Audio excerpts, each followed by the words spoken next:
Order, call the roll. Trustee Fenton? Here. Trustee Dodge? Here. Trustee Caldrello? Here. Trustee Healy? Here. Trustee Katsinas? Here. Trustee Milani? Here. Mayor Pico? Here. Please rise for the pledge. I pledge allegiance To the flag of the United States of America and to the republic for which it stands, one nation, under God, indivisible, with liberty and justice for all.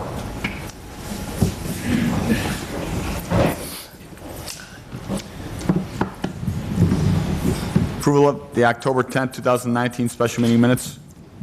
Mr. Chairman, Trustee Fenton. move to approve the minutes of the Board of Trustees special meeting of October 10th, 2019. Second. Any comments? Call the roll. Is it Dan? Second. Yeah. Trustee Fenton? Aye. Trustee Caldrello? Aye. Trustee Dodge? Aye. Trustee Healy? Aye. Trustee Katsinas? Aye. Trustee Milani? Aye. Mayor Pico? Aye. Approval of the October 15th, 2019 special meeting minutes. Mr. Chairman, Trustee Milani. I move to approve the minutes of the Board of Trustees special meeting of October 15th, 2019. Second. Any comments, questions? Call the roll. Trustee Milani? Aye. Trustee Katsinas? Aye. Trustee Fenton? Aye. Trustee Dodge? Aye. Trustee Caldrello? Aye. Trustee Healy? Aye. Mayor Pico? Aye. Approval of the October 17th, 2019 special meeting minutes. Mr. Chairman, Trustee Dodge. move to approve. Second. Any questions or comments? Call the roll. Trustee Dodge? Aye. Trustee Katsinas? Aye. Trustee Fenton? Aye. Trustee Caldrello? Aye. Trustee Healy? Aye. Trustee Milani? Aye. Mayor Pico? Aye. Approval of the October 21st, 2019 regular meeting minutes. Mr. Chair, Trustee Katsinas. I move to approve the minutes of the Board of Trustees meetings of October 21st, 2019. Second.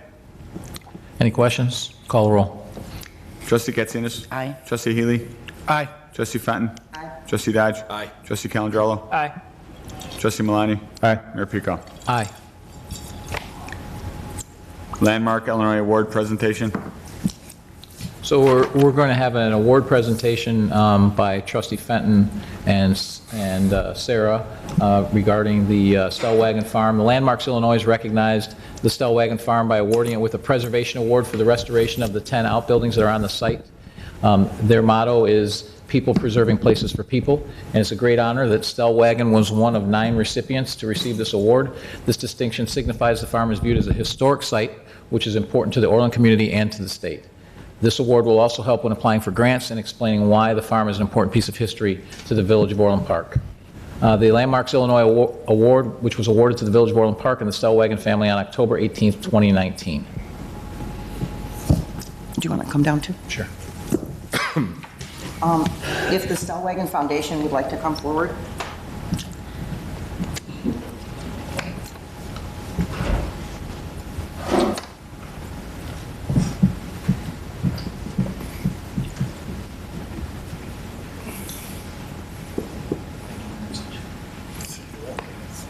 I know I'm coughing. All the way down, all the way to the middle.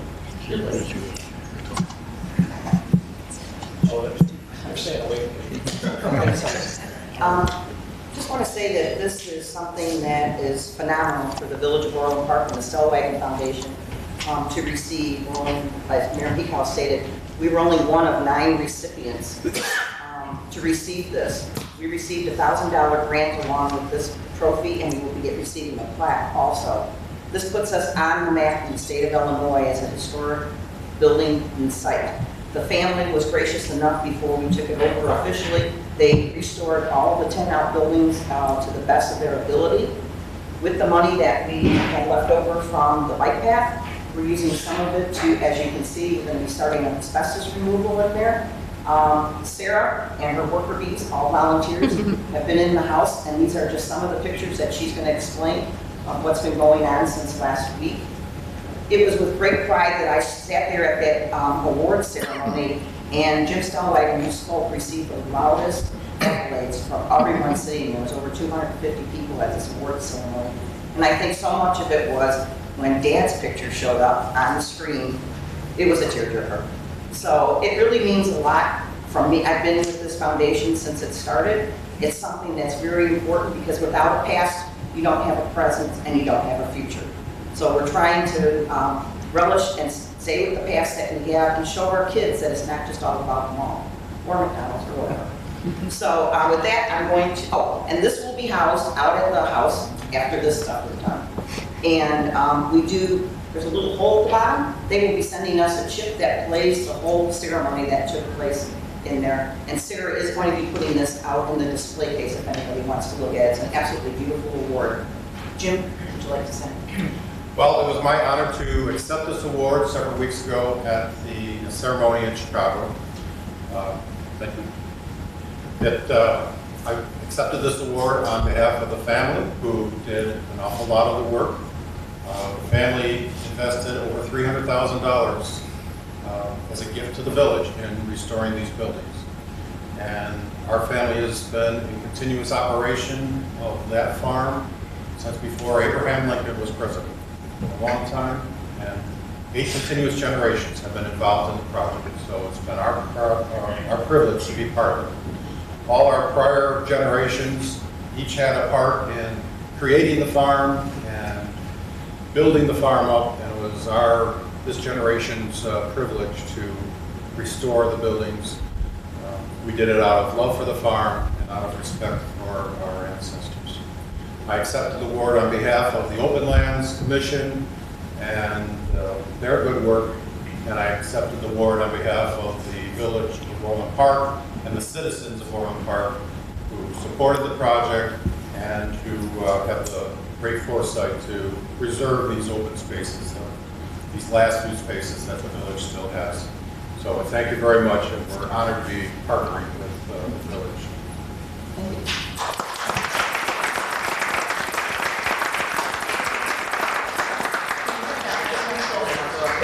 Just where you are, I'll just move this way. Sarah, you want to come on this side? Even it out a little bit. And right here, please. One more. Thank you. Sarah. And just a couple words too. It's been a pleasure of mine. So for those of you who don't know me, besides working with the elected officials, I also run the Orland Park History Museum. So if you have not gone there, please come by and visit me. We have an awesome exhibit right now. But besides just the museum, I now have taken Stellwagen underneath my wing. And I was so pleased to work with the Stellwagons and of course Ken and Bob too. They're on the Stellwagen Foundation and we really make a great team. And we all love doing what we do best, and that's preserve history. And somebody at the Landmarks Illinois award ceremony said something that really resonated with me. And that was, you have to preserve a community's past. Because really if you don't, it loses its identity. And I know Orland Park has completely changed from first settler coming in the 1830s, and then finally it was settled in 1892, and then now look at how much development has taken place in 2019. But really we have to teach our residents, our kids, even people who just come in and stop in Orland Park to visit, that our past was agriculture. That was what started Orland Park, and we have to preserve it. And this is just something even more to kind of say, hey, look, like this property is important. It's not only significant to Orland Park, but it's also significant to our state. And we're going to keep chugging along and preserving this farm. And last week, I was there a lot, and it's not only me, it's also our building maintenance, our public works department, our parks and grounds. They were great. I mean, we were out there in the snow on Halloween, moving furniture to store things. So we worked hard, and you know, underneath everything, and we were ripping off old carpeting. This here was the dining room. That is the original flooring. Like Jim said, this home was built before Abraham Lincoln became president. And just uncovering those original wood floors was amazing. And yes, our work got a little dirty. No, I'm not gonna lie. But besides that, of course, the cleanup, and yes, the nasty old adhesive, But what's great is these walls, people say if walls could talk, but seriously, they do. You have the first layer of wallpaper. You have the second layer of wallpaper. You have the third, the fourth, the fifth. And underneath that is the old plaster. So it's pretty amazing, and I'm working with a curator friend of mine who actually has a book on the history of wallpaper. So we're able to try to date these pieces to that house to tell that story. So we have a lot of work ahead of us, and I'm just so appreciative, especially working with a great group of people. I mean, and I'm gonna end with 8 generations of Stellwagons have lived, worked, and preserved this farm. 8. And we're still pushing strong. So hopefully there'll be a lot more awards and grants to continue to bring this farm up and have it open to the community so we all can enjoy it. On that note, I'd also like to thank Sarah, who was the one who applied for the grant, wrote the grant, and we got the grant. So thank you, Sarah.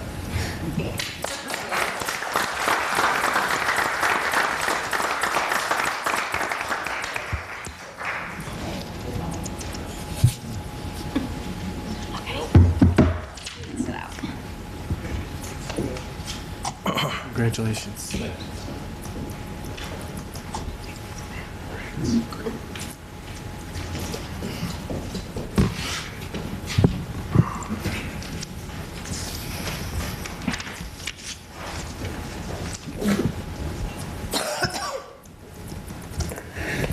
Again, I want to thank the Stellwagen family for all that they've done to preserve their family farm and the tremendous gift to the village, so thank you.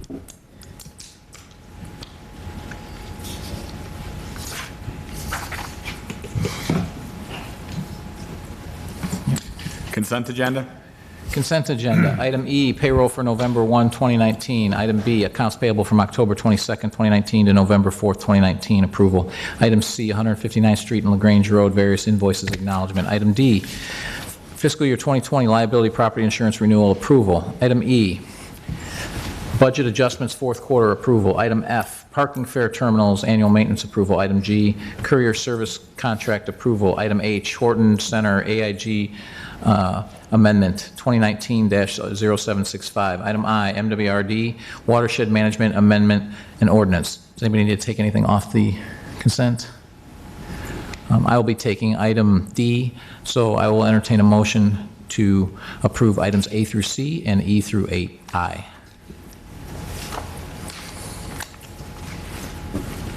I will entertain that motion. So moved. Second. Call the roll. Who's that? Katie and Cindy? That was Dan and Cindy. Trustee Calandrello. Aye. Trustee Katsinas. Aye. Trustee Fenton. Trustee Dodge. Aye. Trustee Healy. Aye. Trustee Malani. Aye. Mayor Pico. Aye. FY 2020 liability property insurance renewal.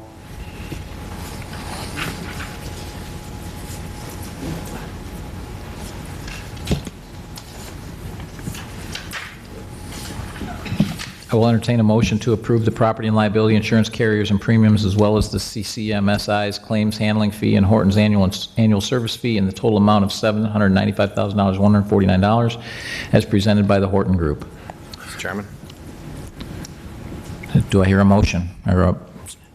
So moved. So moved. Second.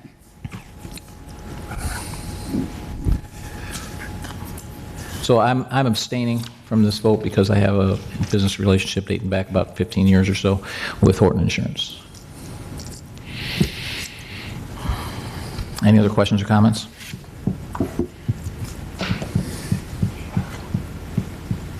Call the roll. Trustee Dodge. Aye. Trustee Katsinas. Aye. Trustee Fenton. Aye. Trustee Calandrello. Aye. Trustee Healy. Aye. Trustee Malani. Aye. Mayor Pico. Aye. Or, excuse me, abstain.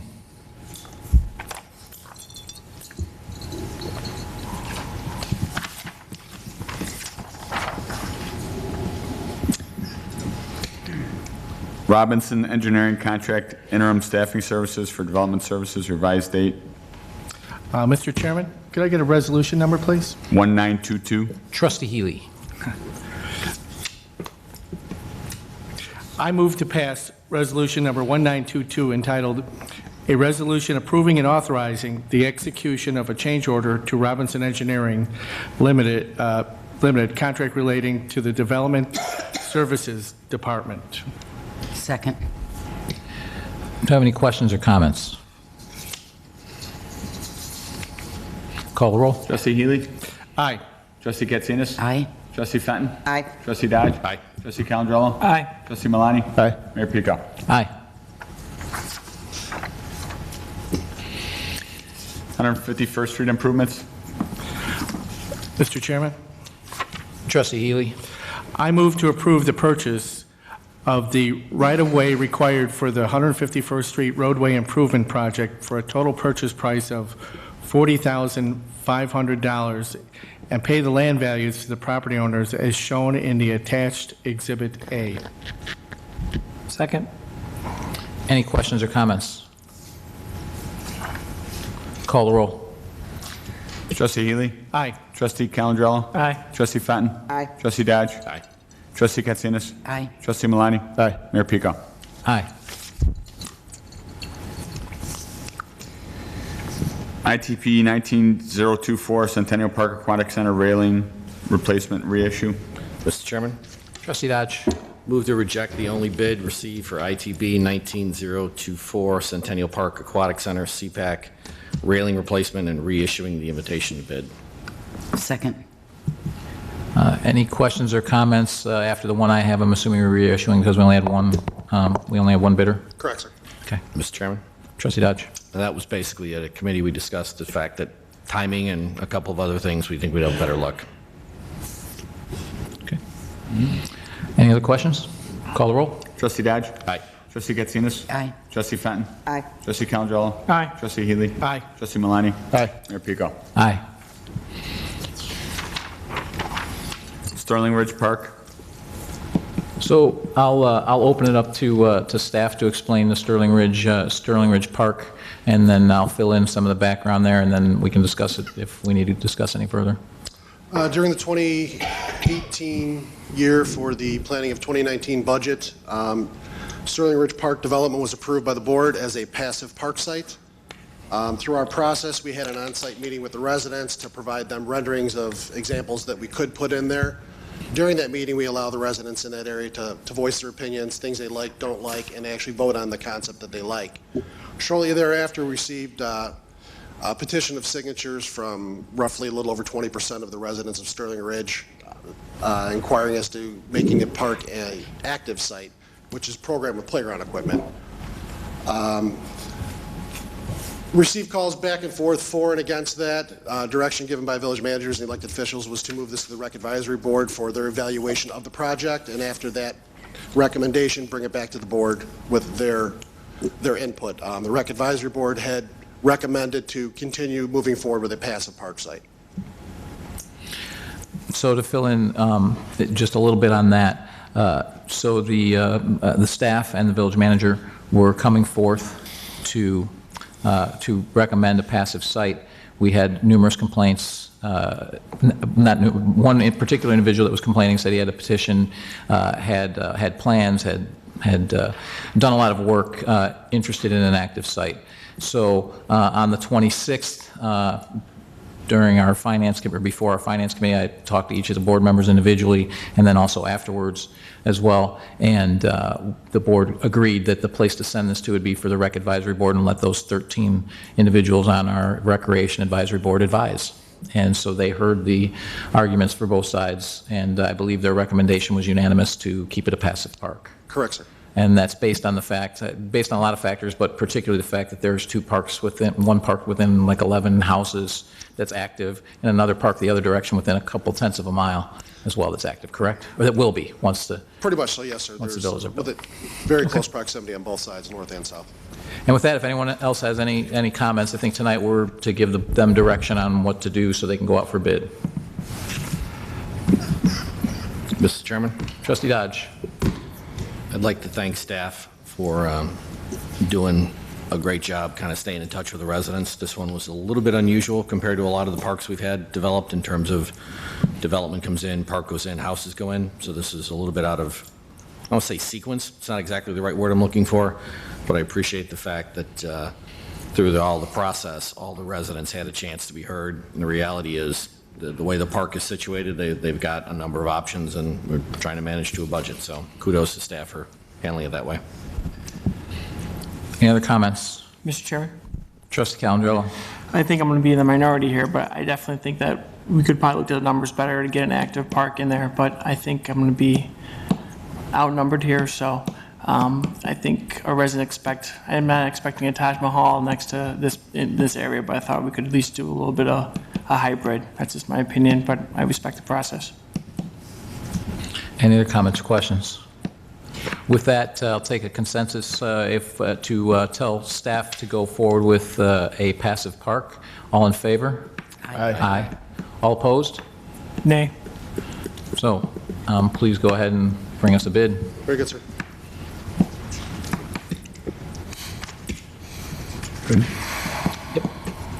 Amend Title 7, Chapter 4, number of Class H liquor license. 5447. Mr. Chairman, Trustee Calandrello. I move to pass ordinance number 5447, entitled an ordinance amending Title 7, Chapter 4 of the Orland Park Municipal Code regarding the available number of Class H liquor license issued by the Village of Orland Park, Cook, and Will Counties, Illinois. Second. And just so everyone knows, this is because Cooper's Hawk no longer manufactures their... Oh, this one's Granite City. Okay, so, well, Granite City, we actually have two ordinances here. One is for Cooper's Hawk because they cannot, they don't manufacture anymore. Granite City is because they went out of business, so they don't manufacture nor sell. Any other questions or comments? Call the roll. Trustee Calandrello. Aye. Trustee Malani. Aye. Trustee Fenton. Aye. Trustee Dodge. Aye. Trustee Healy. Aye. Trustee Katsinas. Aye. Mayor Pico. Aye.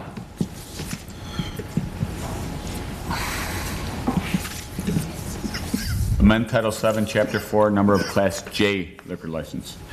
Mr. Mayor, Trustee Calandrello. I move to pass ordinance number 5448, entitled an ordinance amending Title 7, Chapter 4 of the Orland Park Municipal Code regarding the availability number of Class J liquor license issued by the Village of Orland Park, Cook, and Will Counties, Illinois. Second. Any questions or comments? Call the roll. Trustee Calandrello. Aye. Trustee Fenton. Aye. Trustee Dodge. Aye. Trustee Healy. Aye. Trustee Katsinas. Aye. Trustee Malani. Aye. Mayor Pico. Aye.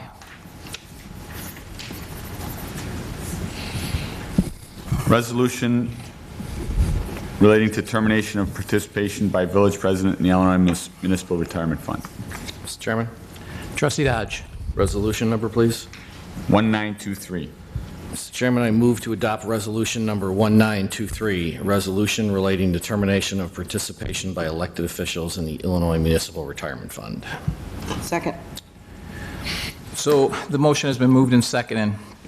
Trustee Dodge, in May of 2003, you voted to affirm that the mayor works over 1,000 hours per year and is pension eligible. On October 16, 2016, you voted to increase the mayor's pay to $150,000.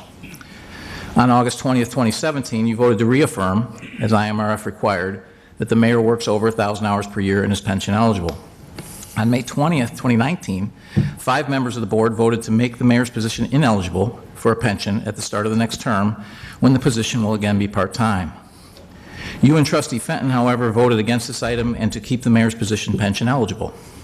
On October 21st, 2019, our last meeting, you placed a motion on the agenda to rescind the previous resolution and keep the mayor's position eligible for a pension during the next term.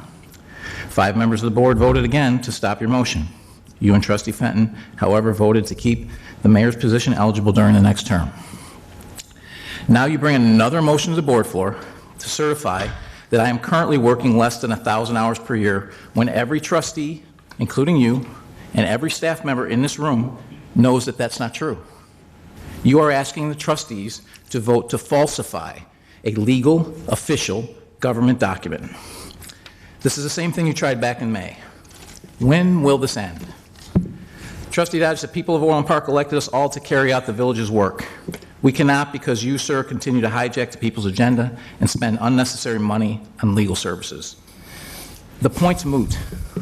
I will reiterate for the umpteenth time that I am not taking part in the pension system and will not take part in the pension system while I am mayor. Mr. Chairman, Trustee Dodge. the conversation I had with the IMRF lawyers, including the one that's referenced in the memo, made it clear that there is a pathway for you, since you're currently pension eligible and the rules can change and you can access military time to qualify for a pension. So what's before you tonight, despite all the conversation and the back and forth, is an elegantly simple question. It's nothing to do with falsifying anything. It has nothing to do with anything other than a very simple question. Vote yourself out of pension eligibility right now. That's the question before this board. Mr. Chairman? Trustee Fenton. Thanks for that encouragement. Anyway, I guess I just have one thing to say, and I preface it by could be the antibiotic that I'm taking too. But three of the newly elected trustees that are up here this evening, one of their platforms during the election, and I could be wrong on the wording of this, but was to eliminate pensions for elected officials. The last time I checked, there's 8 elected officials sitting up here, and all but one was taken out of the pension system, eligibility for the pension. So I guess some of the voters may have been misled by what was passed out in literature or said, because if you said that you were going to eliminate the pension for all elected officials, it should have been all 8 individuals and not just 7. So I guess if there's clarification, if somebody can show me that it said on the literature and stuff that it was the pensions will be eliminated for the trustees and the clerk, then I stand corrected. That's all.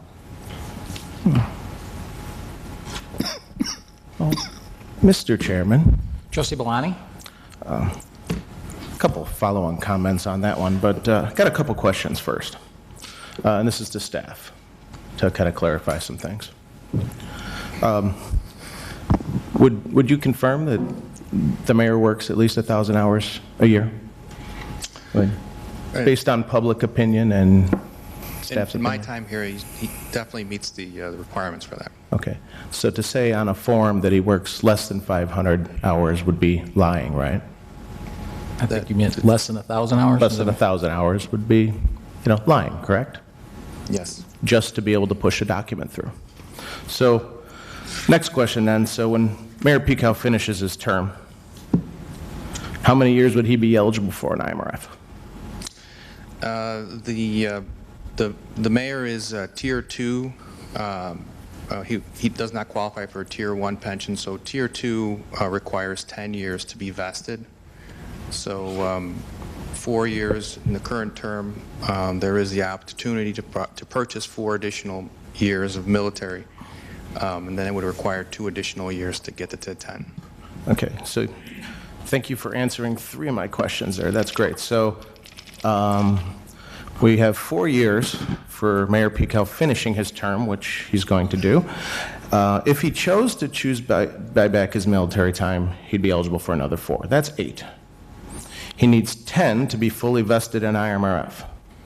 So when the ordinance number 1908 goes into effect on May 3rd, 2021, that states 1,000 hours or more, which is what he is working, according to basic and not ocular math, it seems that it would kind of be a waste of time and money to actually try and buy back the military time and count as current time in office, because he would never be eligible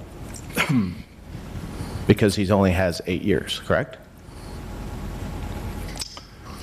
So 4 currently, 4 military, and that would have to be another term. Right. And starting in 2021, the mayor's position is what? No longer eligible. Correct. Correct. So he would not be able to accumulate more time after that. Thus is why it was done that way in response to Trustee Fenton's questions. Yes, it was a platform, because I agree that it was wrong.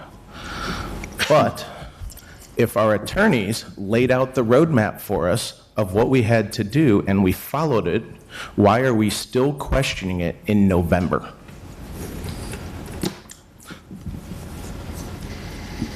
Any other questions or comments?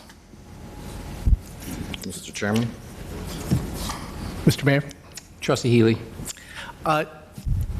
In response to Trustee Fenton's things, I'd love to go back over all the issues brought up in the election. It seems like the voters were 100% behind us, but this goes back to where the pension that you three older trustees had was giving the former mayor up millions of dollars in pension assets that I don't know, too many people in the whole village who agreed to that.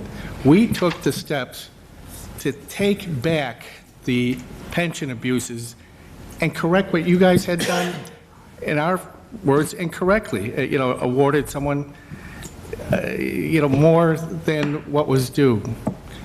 I think in my opinion, nothing's changed since May. There is nobody's eligible for a pension.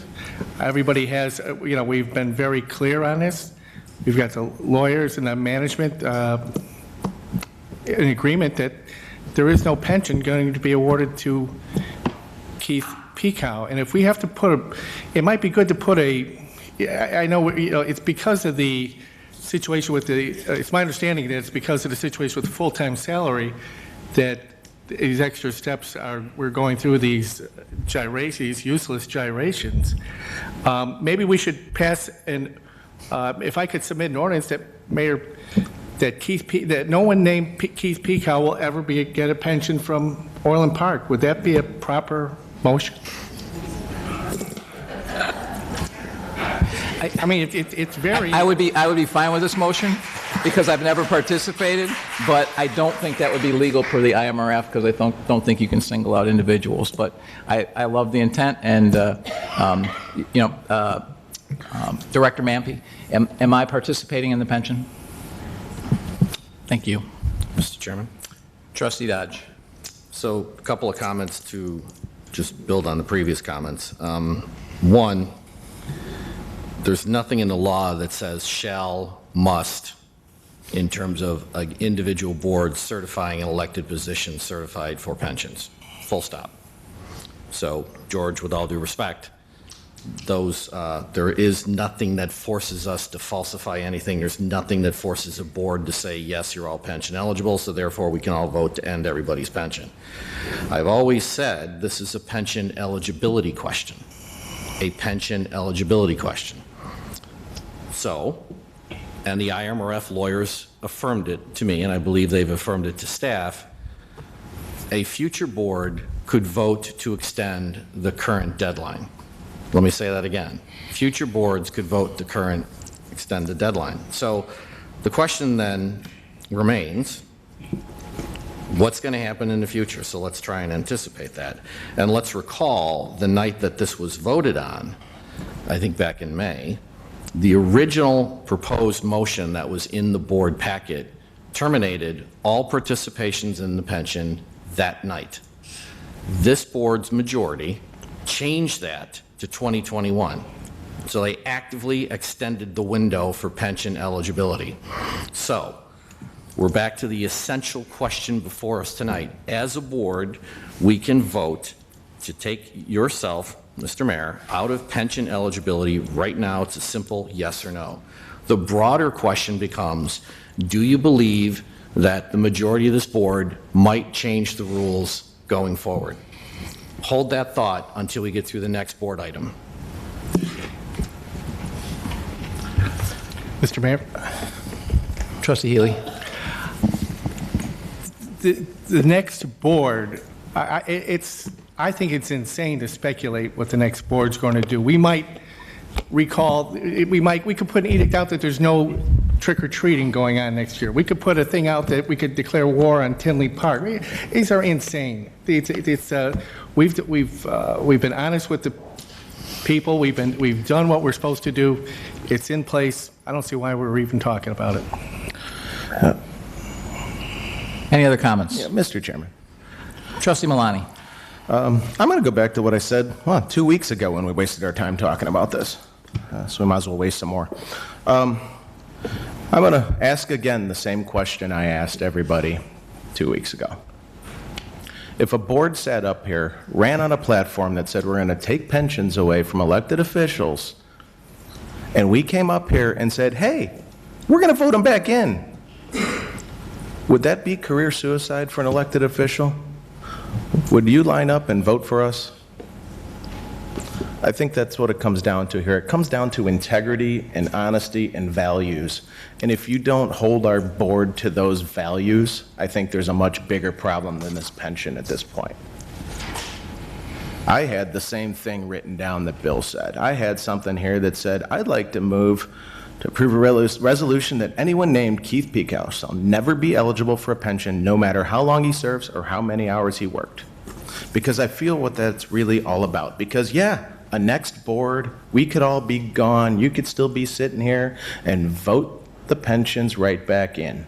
So I think it's time to stop pointing fingers, placing blame, and going, he could do this, they could do that, get over it, let it rest, and move on.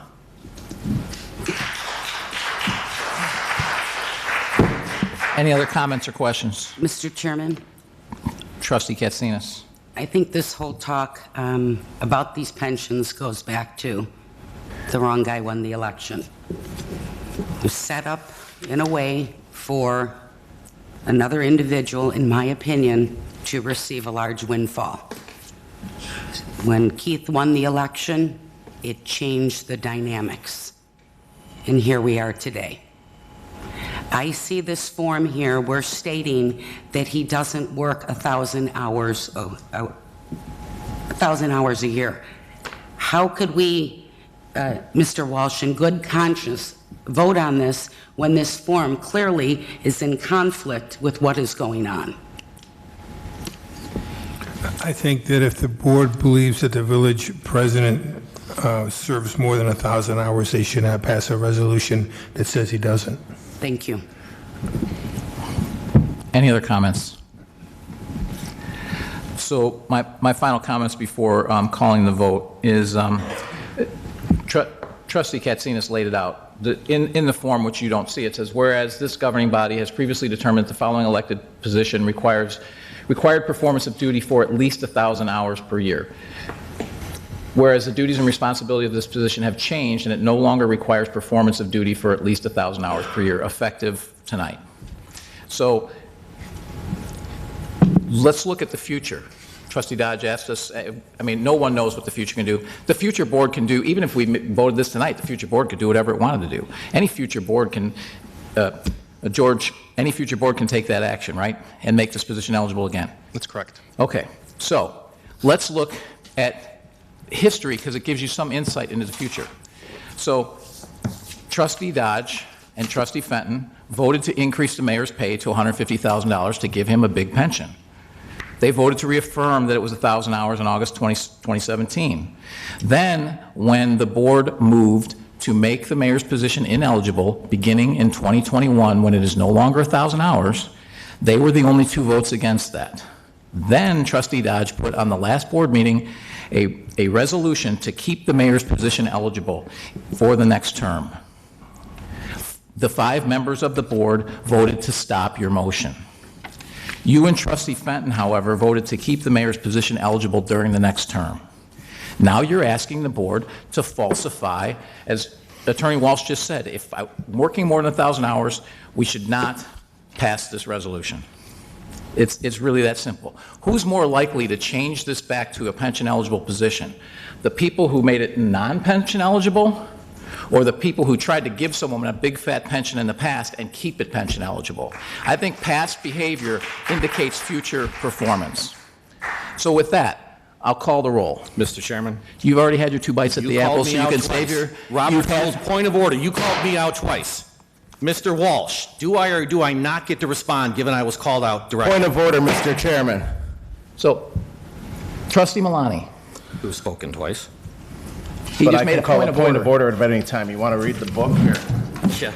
So what's your point of order, Trustee Milani? I believe if Trustee Dodge has an issue with the parliamentary procedure that's going on, that he should actually declare a point of order, which he's doing, but unfortunately, it's up to the chairman to decide if it should be addressed, and it should be addressed by the chair, not the village attorney. The attorney is the parliamentarian. If the chairman needs any clarification, he can then ask our parliamentarian. Is that not correct? Your point is well taken, and you are correct. Thank you. So Trustee Dodge, your point of order would need to be made to the chair. Mr. Chairman, seems like a fine time to call a vote. Okay. Call the roll. Trustee Dodge. Aye. Trustee Fenton. Aye. Trustee Calandrello. Aye. Trustee Healy. Nay. Trustee Katsinas. No. Trustee Malani. Nay. Mayor Pico. No. Motion carries. Can we move on? Resolution fails. What was the vote? 4-3? 4-3. Resolution fails 4-3. Good. Yeah. Agenda management and engagement of legal services, discussion item. Thank you. Sorry.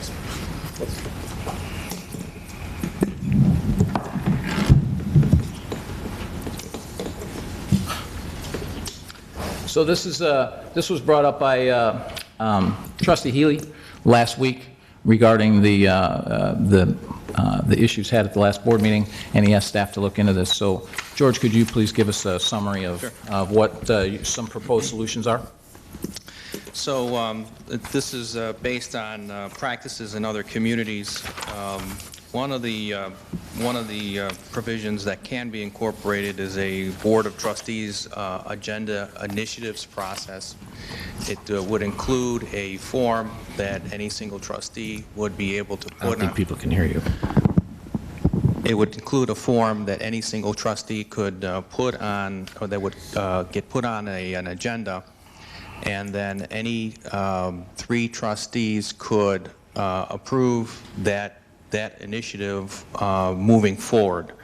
Initiatives could include the expenditure of money, modifications to the village code, formation modification of village policies, the introduction of an ordinance or resolution, the formation, modification of a committee, the appropriation of village legal staff time, and then once, like I said, the form would be placed on an agenda, and if 3 trustees approve it, then it would move forward, and then staff time, legal time would be authorized to proceed.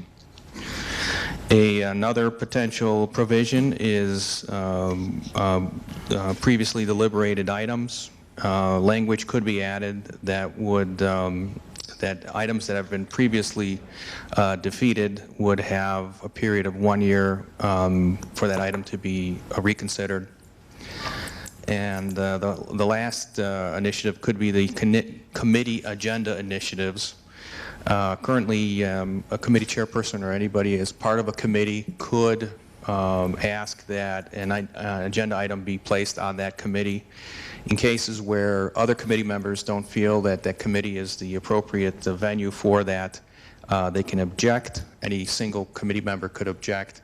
If there is an objection, it would go to the village president, who can affirm the location, affirm that it should be deliberated at the committee, or placed at another committee that has proper jurisdiction, or it could go through the trustee initiative agenda request.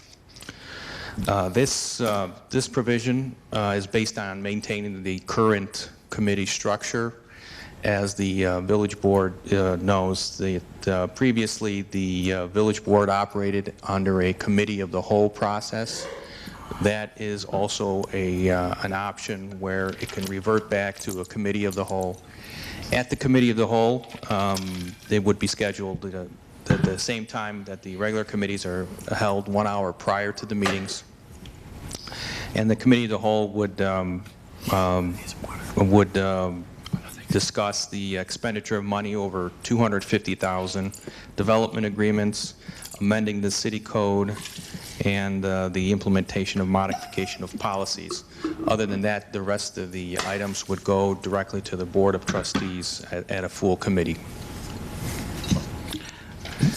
And what I would suggest here, it seems to me we have three things to consider to give a consensus to staff. One is whether or not to go forward with the agenda initiative proposal form would be the first. The second would be whether to stick with the committee structure, go committee of the whole, and then third, if deciding to go with the committee, is to use the structure placed in place for the agenda initiative form. So with that, I'll entertain comments and questions regarding the agenda initiative proposal form so that we can keep this orderly. Any questions or comments? Mr. Chairman?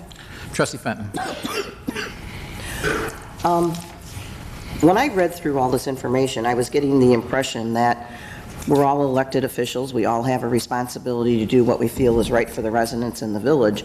And it seems like our ability to be an elected official is being taken away from us, micromanaged, or turned into a dictatorship instead of a democracy. I mean, I don't think any of us up here are going to put something on the agenda that's going to cost the village money. But it just seems like, why we're intelligent individuals. We have the right as elected officials, if we feel something needs to be on the agenda. I know I myself go to the village manager or the assistant village manager before I would even think of putting anything on there, or my chairperson. So and then to have three other individuals approve what I might think is wonderful, that would benefit the residents of the community, it doesn't seem like a democracy at all. It's just my opinion. Mr. Chairman? Trustee Milani.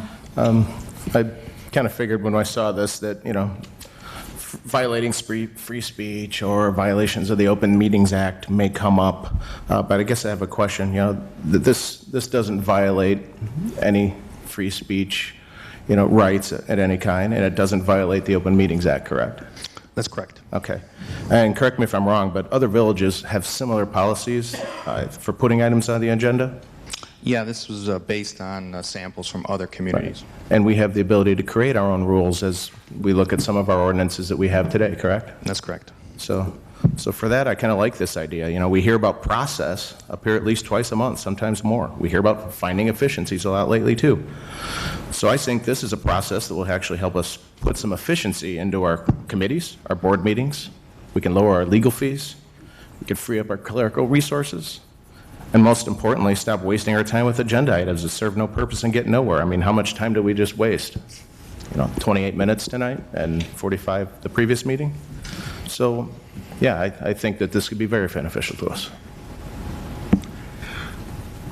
Mr. Chairman? Trustee Calendro. I'm not in favor I'm going to keep it limited to the board agenda. I feel like if it's really a waste of time, there wouldn't be a second. I also think that there's some transparency, and while I do think that it could open us up for some Open Meeting Act violations, and I don't want to play out the scenarios. I just feel like if we have three trustees, are we going to be able to present all these items were subject to the agenda, then 4 members of the board said no? I just feel like if the issue is, I'm just limiting to the agenda item, the issue is that people believe that a trustee is wasting time, then there's no second, it dies, and it moves on. So there's a lot of issues, but more importantly, I think it's a transparency issue, and all 8 of us, or all 7 of us, have a voice. We've been elected by the residents, and if it's really an issue of abuse, if they think a trustee is abusing their power, I'm sure there's mechanism to punish that trustee in our ordinances. And I think that's the proper way if you're really thinking a trustee is acting out of personal benefit or misbehaving, I guess. So I definitely would not be in favor of the agenda initiative program. Any other comments or questions? Mr. Chairman? Trustee Dodge. I have 2 questions. One, George, Of the samples you proposed, can you point me to where other towns had in a form that a trustee has to submit to put an item on an agenda? I don't recall that in the... That was Bloomington. Bloomington. Are they a city or are they a village? It's the, Is it a city form of government? City. it's a city, but it's a manager form of government. Okay. All right, well, I'll have to do some additional thinking. So they have a form they submit? Yep, they have a form, and it requires 4 to proceed forward. How big is their board? It's, I don't know. Okay, so some open questions there. I guess my next question then is for Mr. Walsh, which would be, does this in any way, Dennis, impact our ability to have a conversation with you about a question? Can you repeat that question? Does this or does this not restrict my ability as an elected official to ask you a question, given that you're the village legal? I don't believe this particular initiative does. Okay. Can we, well, I don't know, just given the mood, I'm almost afraid to ask you to research that. Okay, those are my 2 questions for now. I'll come back with more comments in a moment. Thank you. Any other questions or comments on this? So my one comment on this is, as far as having these agenda items, the reason why, Trustee Fenton, is you said that no one will put something on there. Well, we've just had 2 things that took a lot of staff time that one person drove, and cost a fair amount of money for the village as well. And so that's why having this. Which brings us to the next point, which is committee of the whole versus a full committee. You know, you're concerned about your rights as a trustee, et cetera. Really, it's still a majority rule board, so it requires 4 votes. But committee of the whole would solve that problem, because anytime you bring, what would happen is if you bring an agenda item forward, that it would be discussed at the committee of the whole to see if it needs to go forward and be, there needs to be money spent on it. If we need to do staff research on it, we wouldn't do that research until after the committee of the whole approves that. So that would solve that issue. It would also solve the issue of having any concerns you have about open meetings, which I've been told that's not an issue, but any concerns you have, that would solve that problem. So I guess now I'll entertain any comments you have about committee structure versus committee of the whole.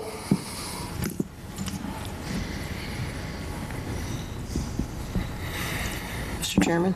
Trustee Fenton. Prior to when I was elected, the village did do committee of the whole in those meetings, because I went to all the meetings a year before. Lasted anywhere between 11 and 12 o'clock at night, because they just went on and on and on and on. The way that it was presented in here, it sounded like it would be the committee of the whole an hour prior to the 7 o'clock meeting. That's not going to happen. Because the board meeting can start anytime after 7, but it just can't start before 7. I think the advantage to the way we have it now, which is set up 3 committees meet on one Monday, 3 committees meet on the other, and then the recommendations go to the board meeting the following weeks, works really well for this village and for the trustees. That's it. Any other comments or questions? Mr. Chairman, Trustee Calendrello. I just want to know what the process would be. Is it pretty much having the 3 topics every other, or how would we actually facilitate this committee as a whole? Are we pretty much making a committee of the whole for all the current committees? I just want to know how we're thinking of doing this. So the committee of the whole would replace the current committee structure. So there would be, instead of the current committee structure, there would just be the committee of the whole. It would be scheduled prior to the regular Board of Trustees meetings, and obviously the board can establish its own rules, so it could do it however it wishes. But the items that would be discussed at the committee of the whole would be limited to those a couple items, which would be the expenditure of money over $250,000, development agreements, amending the code, and the implementation and modification of policies. Other than that, everything would go to the Board of Trustees, the full board. So after all those categories you said, everything else just goes straight to board? Correct. So there'd be no 2 bites of the apple, two times that the trustees look at it, it's just 1 bite? Because at least the good thing about the committee structure is we have current committee structure, we have one meeting where 3 trustees really analyze and talk and go back and forth.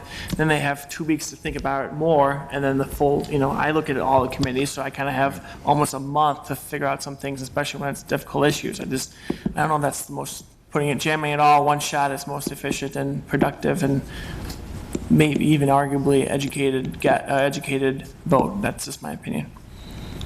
Thank you. Any other questions or comments? Mr. Chairman? Trustee Dodge. On these 3 changes, the agenda initiative, you have mixed feelings about, but the previously debated items, setting it at a year versus the other towns that set it at 6 months, and then this committee agenda initiatives. It's basically, from my point of view, just a very simple way to change the rules. I'd like everybody in this room and in the future to recall what I just said about the rule changes potentially with pensions. And this is a perfectly effective way for 4-3 majority to control access to everything. It's that simple. This is not complicated. So if we're going to put this to a motion or to any kind of vote, then I vote no on all 3 of these initiatives for exactly what this is, which is doing. It's upsetting the way we've done things for a long time. It effectively makes this a 4-3 majority on everything. So if that's what the people want, okay, but while I'm here in this office, my vote will be no. Any other comments? Couple questions, Mr. Chairman. Trustee Malani. So just to get this straight, the committee structure then would then be gone completely, so there wouldn't be like, each of us have our area of expertise that we, give to our committees and, we deliberate. Would we still need those type of roles, or would those, types of chairmen go away? How would that work?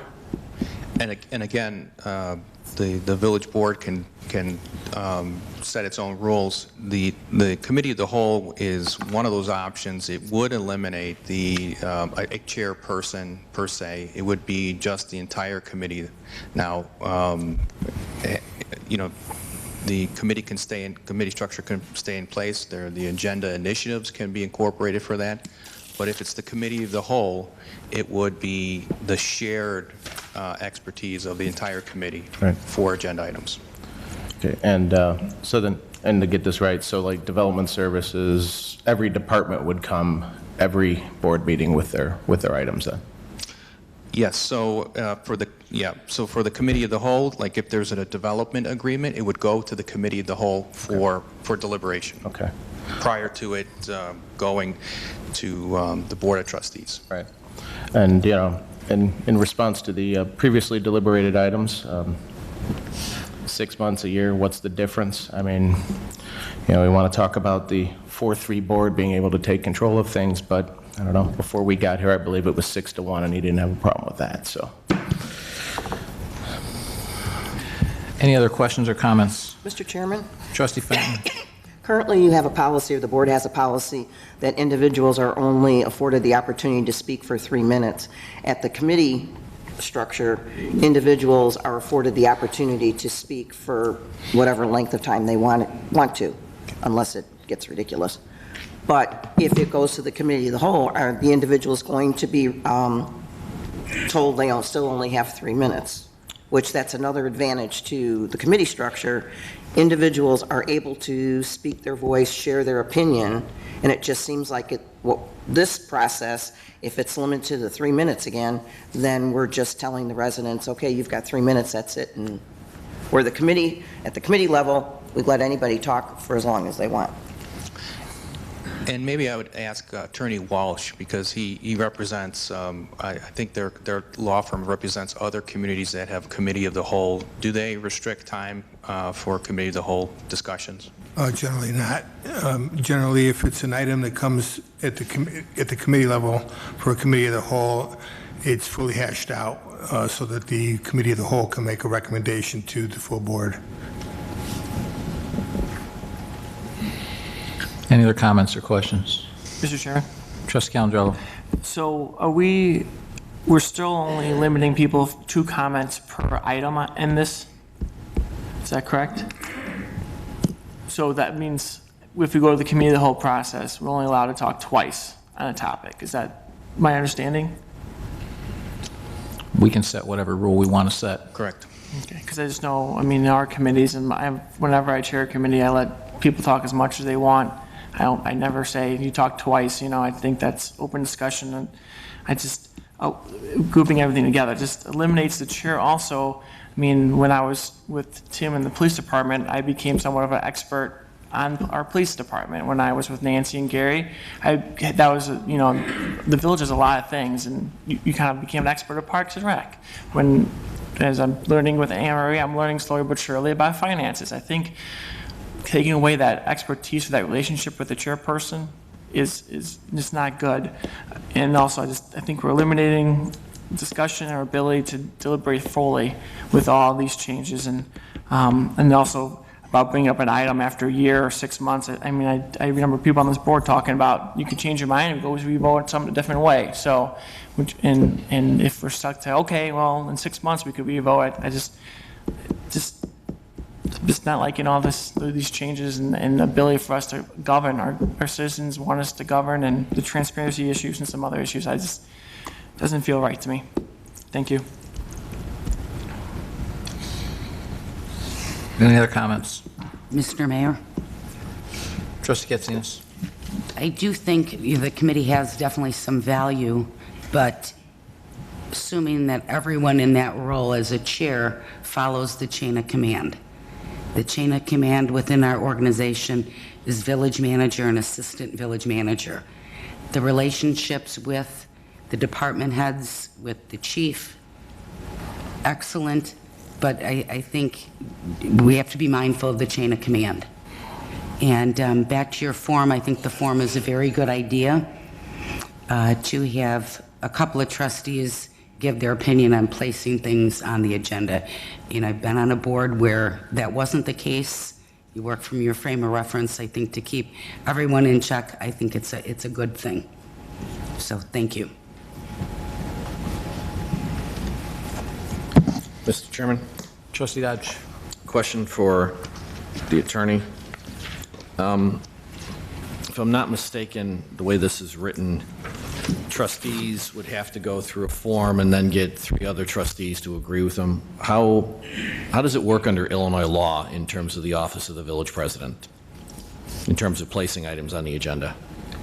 I think each municipality, particularly home rule municipalities, have a right to establish the rules for the procedures of the agenda.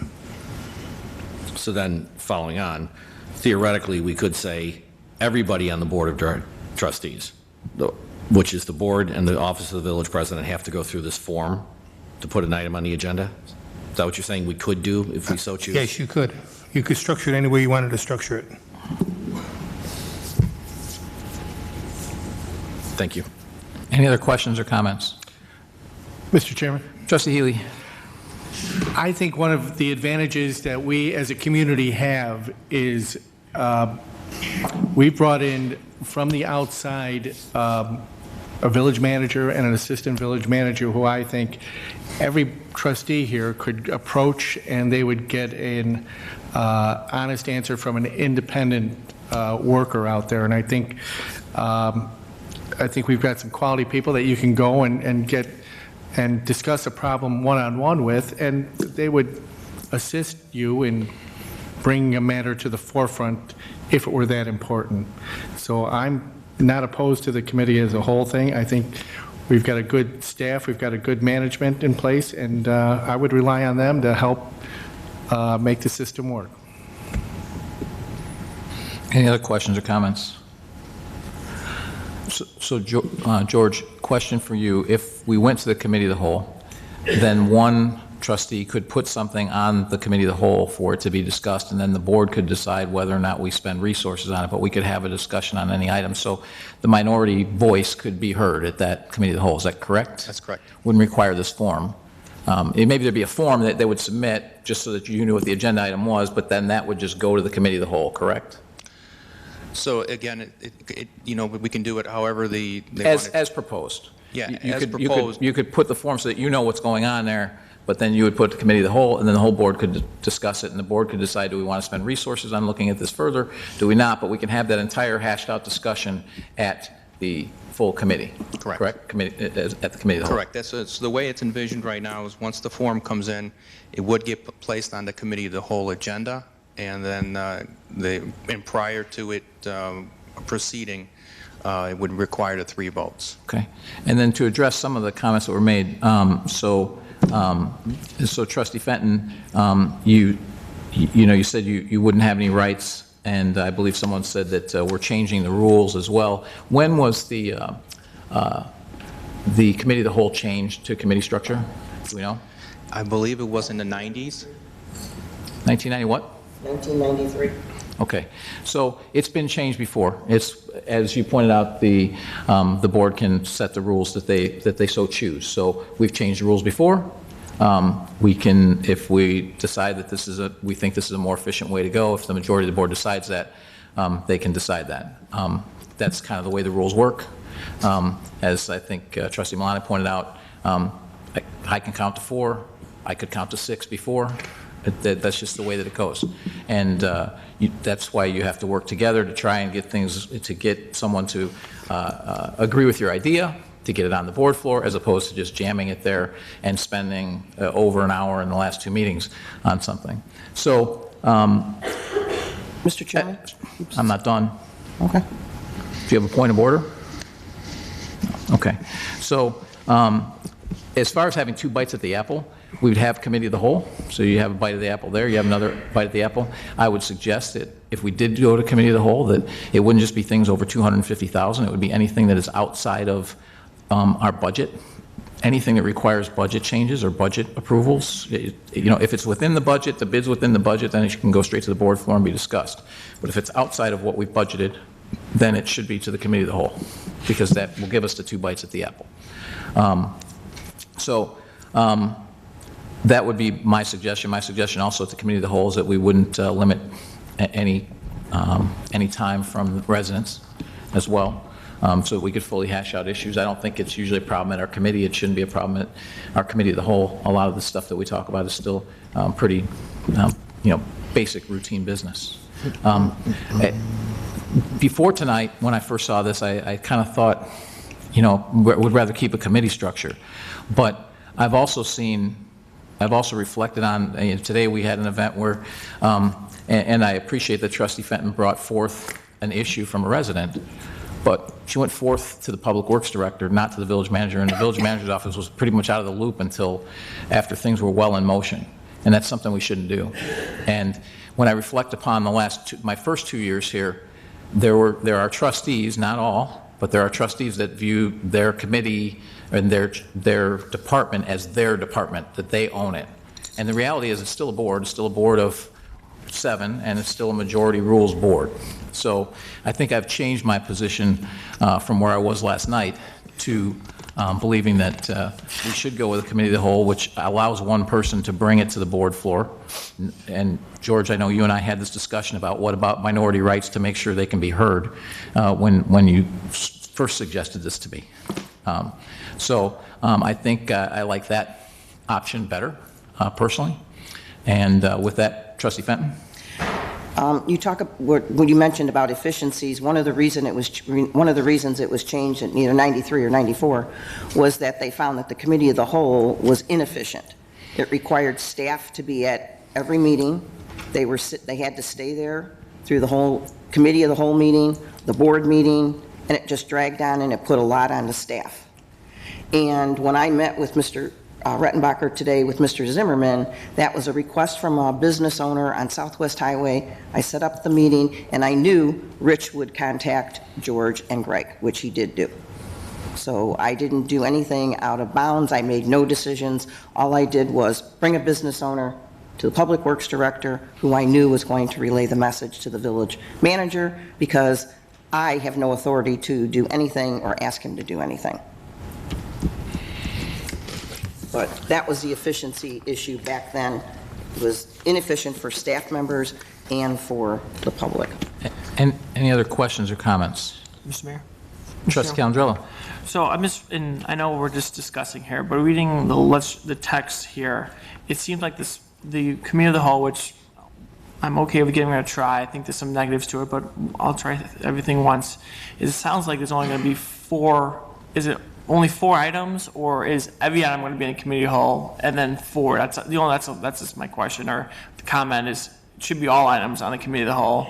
So just put all the agenda of the committees on the committee of the whole and then filter that way. It just seems like there's only 4 items that can be on the committee of the whole. That's just my comment.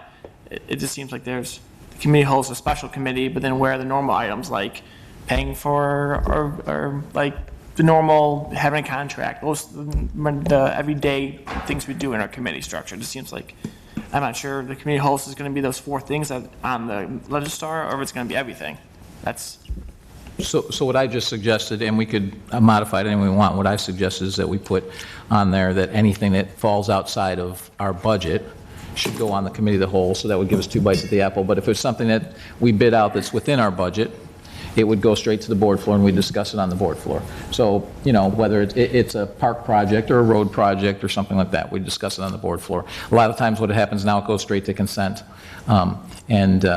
I would imagine on the consent agenda, we'll still see things like payroll and, you know, our things that we, you know, all consent to, and we can pull off consent, you know, So then- the basic mundane business, but we won't have, correct me if I'm wrong here, that would not go to committee of the whole. And then anything that we decide is something that can go straight to the board floor, you know, and I just threw out an idea, which is something that falls within our budget, that's a project, may be 3 bidders or whatever, but then we discuss it on the board floor and just pass it that night, as opposed to having to go through committee, then to a board, which obviously sometimes that can slow the process up a month.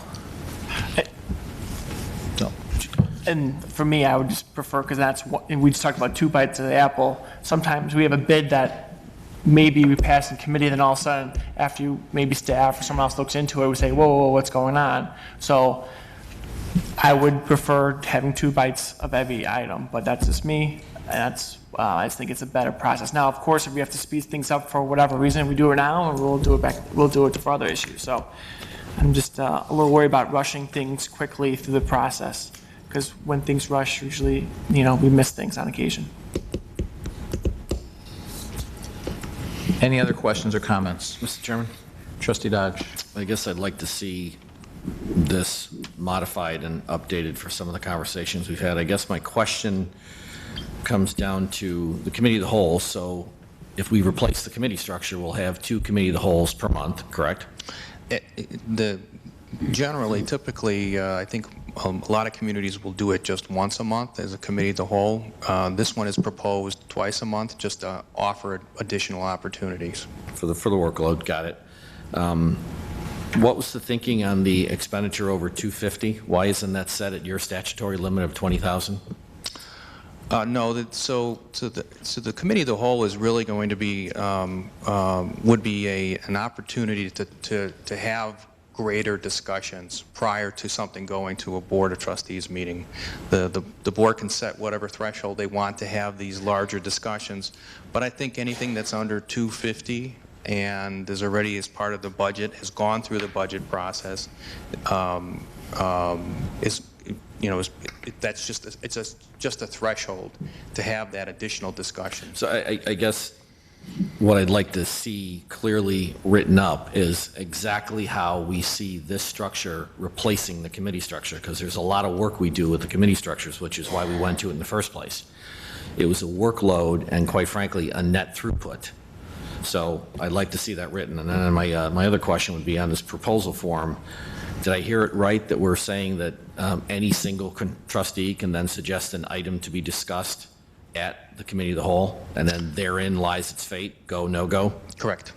So then this form is no longer appropriate, correct? No, the form would be the one that would bring it to the... All right, so then whose obligation is it? So is it my obligation that I have to estimate the village staff and legal time to research and prepare a document, or is that a staff obligation? Again, it could be. We can set those rules, those parameters. I think if you see there's 3 options, you know, it's low, medium, and high. It's really going to be kind of a guesstimate. Yeah, the broader point is, this change would effectively put the burden on me to do what ought to be staff's job in terms of estimating costs before I have access to the agenda. the way it's written, if I understand it correctly. And I'm happy to be corrected if my misunderstanding is wrong, if I'm misunderstanding something. Again, it's a draft form. One of the things, we can always just take that requirement out. We can just leave it as simply, this is the initiative. We don't have to discuss how much time or resources we're estimating.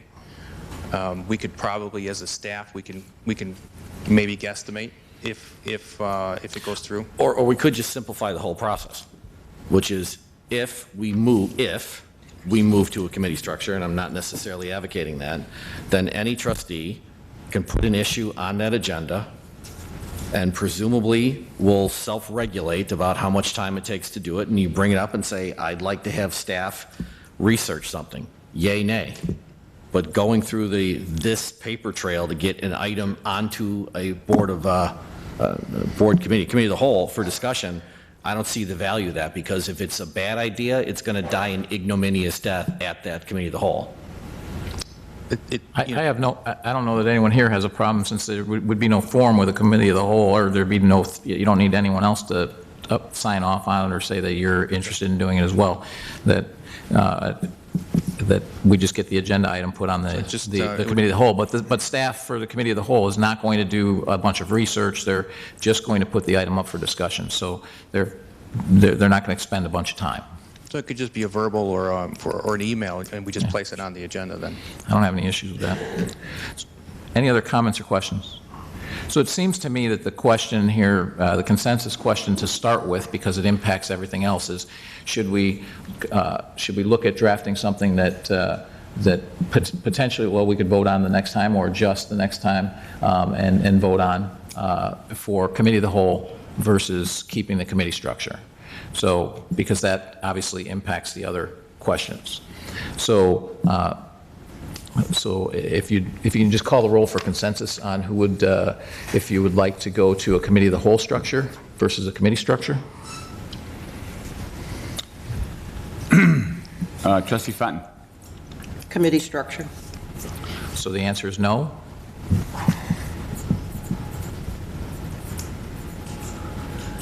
Trustee Dodge. No, but I'd like to comment, so I'll wait till the vote's over. Trustee Calandrello. No. Trustee Healy. Yes. Trustee Katsinas. Yes.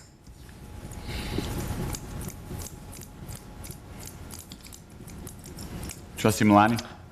Yes. Mayor Pico. Yes. So if you could draft something for committee of the whole, and then if we can still have a few comments here on what people would like to see in it, even those that said no may have an input on what they would like to see in that draft. I've already said we need to put some different parameters that open it up a little bit. Mm-hmm. I don't think we need to open it up to everything, because that's going to make things bogged. We do a lot of routine business. So, and obviously, anytime something goes to the board floor, it can always be tabled for another discussion, so it doesn't necessarily have to be decided that night. So I definitely would like to see something in there that says anything that falls outside of the budget, that requires a budget adjustment, needs to be discussed at committee of the whole. Okay. Any other comments? Mayor Pico? What they'd like to see. Trustee Dodge? What I was going to add, but we were in the middle of a roll call, was there's a way to try this. I mean, I think we've had some success around budget hearings to call special meetings, and so perhaps if we have a particular light agenda, or at least quarterly, we get together as a committee of the whole, leave the committee structure in place, and then have a quarterly committee of the whole to kind of tackle the broader policy issues that don't need a vote that night, but might net themselves to a broader discussion. That might be an idea. Just a thought. Mr. Chairman. Trustee Malani? Since we've had limited exposure to the committee structure, I'm willing to, take the risk and try this. I think it sounds like it's a good idea, and, a future board can always change it back. Any other comments? Mr. Chairman? Trustee Katsinas? I too, why don't we do it on a trial basis and see how it works out for staff as well? Anytime you change, it's going to be a little difficult, but if it streamlines things in the future and makes it a little easier, that's good. But I think maybe if we could revisit it in a couple of months Well, with staff. yeah, I guess I would say it's not going to, I mean, we can always revisit it. I mean, the board always has that option at any time, but the fact is, once we put this in place, that's what we'll be operating on until we decide to revisit it. So if we find it's not working, we can certainly revisit it. Okay, thank you. Any other comments? Okay, so it sounds to me like Committee of the Whole, with some of the changes we made, including, no form. I guess we can move on to the next agenda item.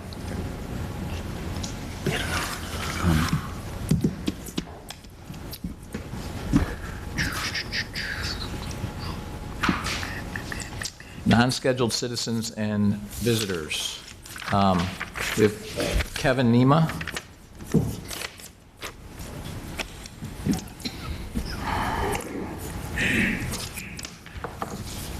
I've got a statement and a question.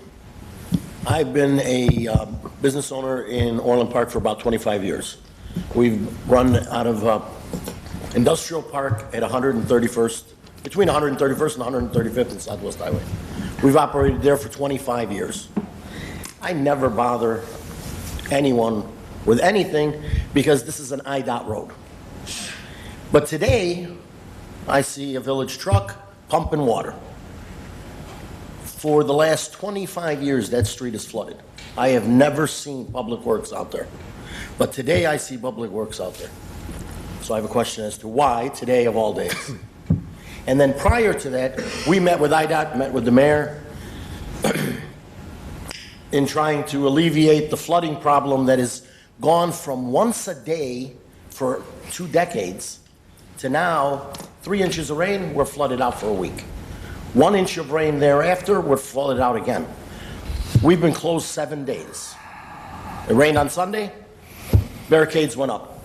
I called Bill, I know Bill now on a first name basis with IDOT, and Bill will not allow the roads to open unless the water is past the white lines. But on 131st, since the village runs that, the village allows the water, they just put a little sign on the side, wet pavement. People go in, go out, do their business. Let me go back a little bit longer. 5 years ago, we acquired the properties there. The industrial park was in disarray. Ask anyone. Ask the building department here. Over that 5-year period, we renovated the buildings. We made them fully occupied. We had the Cook County assessor come out, reassess the property, and double our taxes. 2 months ago, our property attorney, tax attorney, Brannigan, I don't know if you know him, informed us that our property taxes were being doubled and nothing we could do about it. After an appeal that he personally went and attended and showed them the flood pictures and showed them that, irrelevant. So I'm just curious as to why all of a sudden the village is out there pumping water. And where were you 20 years ago? Where were you last week, a week before? Because I'm going to have my tenants that we have now occupied are threatening to pull out. I've got 20 tenants in these buildings, and they can't access their property. I personally take them in one of our trucks. The golf course is willing to allow them to park there, and I truck them in. But, for example, we've got a guy that's been doing business there 35 years. His name is Second Time Around Furniture Restoration. He's got little old ladies that will not cross over to get their water. He needs to operate in order to, he needs them to come pick up their chair, come drop off their chair. He's been out of commission for the week now. We've got a motorcycle shop, Dave's Southside Cycle. He's been there for 30 plus years as well. He's paying a individual with a trailer $100 per vehicle, per motorcycle, to have him come in and haul it in and haul it out. They've all informed me, what is going on. We're not going to be able to re-sign leases here. You guys just doubled the taxes. Now you want to eliminate my tenants? Something's got to give. The culvert that was put in at 131st, I've been around the block on this location. Around the block on this location for a long time. At 131st and Southwest Highway, over a weekend, I won't mention names because I don't know who actually did it. But they decided they were going to put a driving range in on the east side of Southwest Highway. Overnight, boom, driving range is in, the tent is up, backing up to the AT&T building, which I'll comment on that in a second. Then he marked the street on Southwest Highway, and the golf carts were crossing over to use the driving range. IDOT stepped in and said, we don't care who you are, you're not crossing over with a golf cart onto the other side, and they stopped. But that culvert is still there. Today at 5 o'clock, when I stopped and asked Public Works, what are you guys doing? And they informed me, nice. I said, thank you very much. I looked into the culvert, and there's a telephone pole blocking 2/3 of that pole, of the culvert. Now, why isn't IDOT doing something if it's IDOT's? Why isn't AT&T doing something? It's their building. We clean our culverts out, but AT&T abandoned the building. They've since left. It's under contract for a trucking company to purchase. That trucking company is trying to withdraw. Time is up. Pardon me? Time is up. So I'm sorry. they normally get 3 minutes to speak. I've given you about 6. So, I apologize. but I'll address the issues, but we have someone else to speak on this as well who spoke before. Mr. Zimmerman?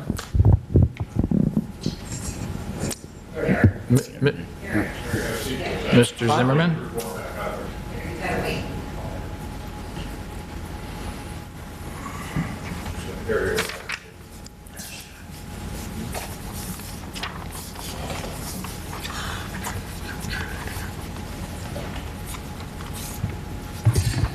Thank you for the floor, President Pekow.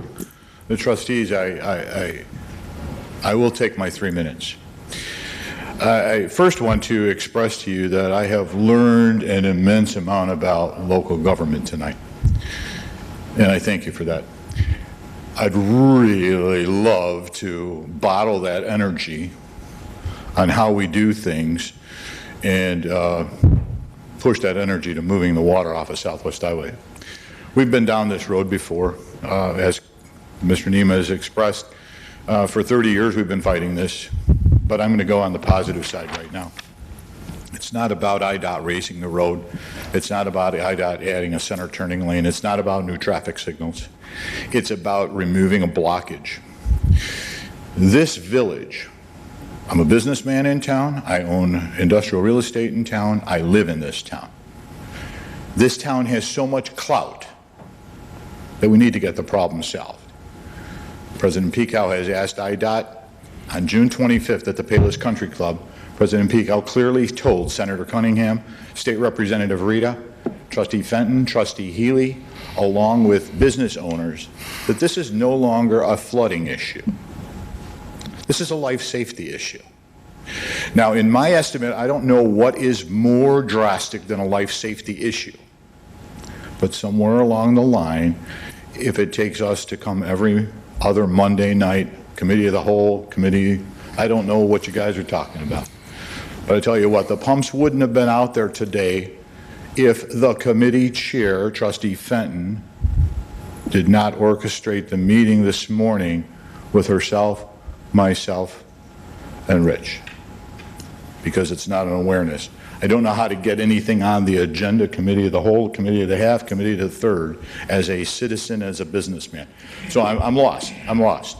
All I'm asking right now is that you need to please, I'm pleading, I'm begging for this group, all 7 of you, to hold IDOT's feet to the fire. I'm also asking all 7 of you because somewhere in the last 20 years, it says on the back of my water bill that the Village of Orland Park is responsible, and I pay monthly or bi-monthly, whenever you send me the bill, for stormwater management. And when a road in front of my business is flooded, somebody's not living up to their end of the bargain. So I'm begging. You're pumping. Thank you. But we need to stay on top of this. Bring the pumps out every time we flood. And please don't let 5 days go by until I can reach out to Trustee Fenton or Committee of the Whole or George or somebody. I don't know how to get it done. We make phone calls, It's a procedural problem. So I'm asking all of you, we got to get this task at hand done. We can't wait till 2022 when IDOT says it's going to be done. We'll be dead. Business is done, kaput. I have a tenant threatening to move out. Mr. Neiman has tenants threatening to move out. AT&T has left. So I bring that to your awareness. Publicly, I'd like to thank Rich for bringing the pumps out, and publicly, I'd like to thank Trustee Fenton for your help today. Thank you very much. Thank you, Mr. President. Mr. Willett?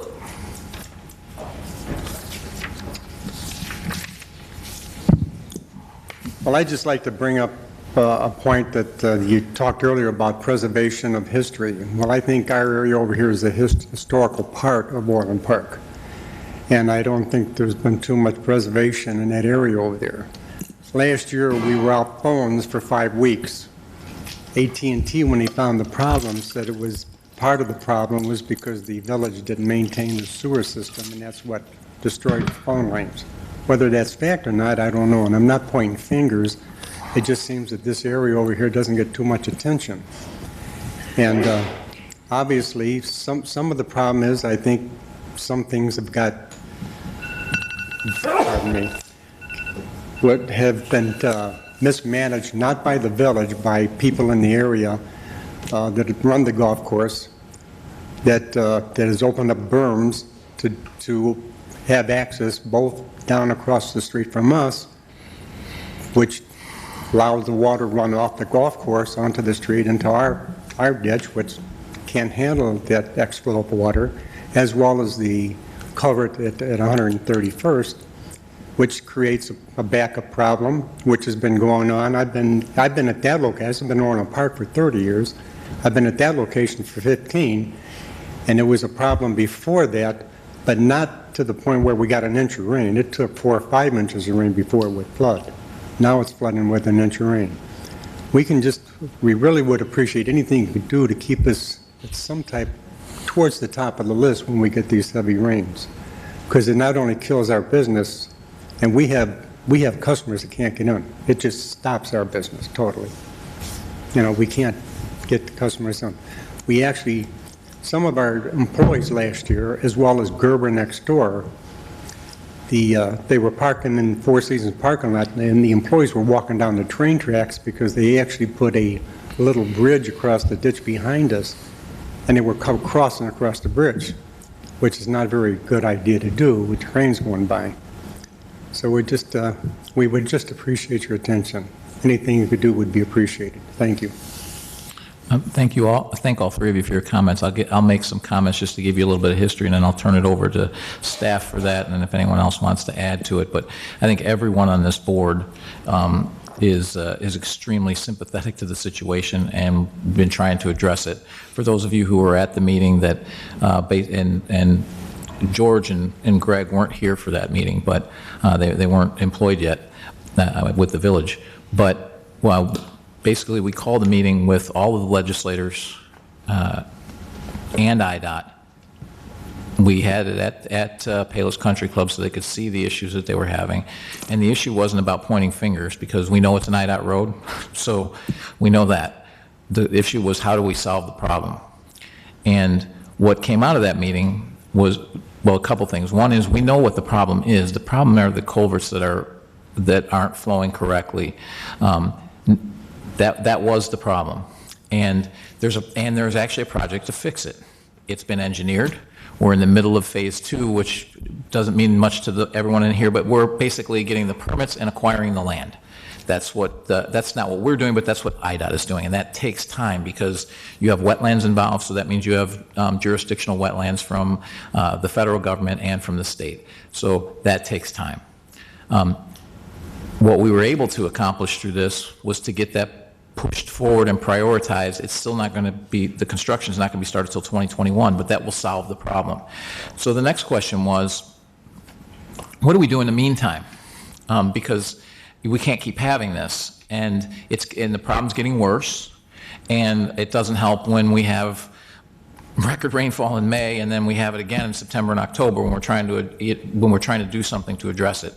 So what we learned through all of this is that IDOT 3 years ago, told the Forest Preserve to stop drawing down McGinnis Slough.